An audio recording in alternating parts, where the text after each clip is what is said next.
Greetings, this is Ben Murray with another edition of SaaS Metrics School. Today, we are talking sales cycle length and your sales and marketing efficiency metrics.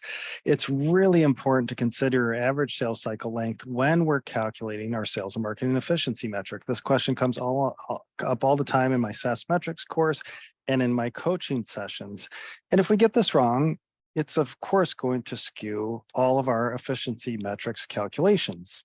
So first, what is sales cycle length? So we're talking about the time that we create an opportunity, and then when we close an opportunity, when we win that opportunity. So we need to calculate our average sales cycle length, and that's going to determine the time period that I'm going to calculate for my sales and marketing efficiency metrics.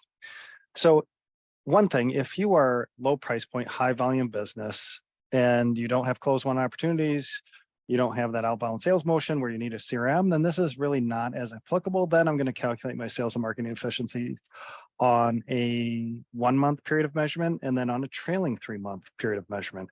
But if we have that outbound motion, we've got opportunities, we're close winning them, and we've got a couple months sales cycle all the way up to a couple years, we've got to understand that average sales cycle length. So let's say, for example, my average sales cycle is 6 months. And we know this can range. Maybe it's 9, it's 12, or maybe sometimes it's 3, but let's say our average sales cycle length is 6 months.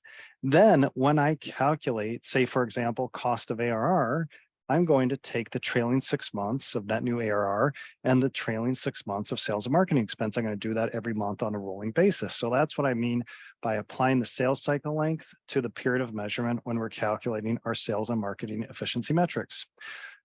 So what metrics are impacted by this? Well, if you look at my 5-pillar SaaS metrics framework, it's going to be that pillar on the right side, pillar 5, in our sales and marketing efficiency metrics.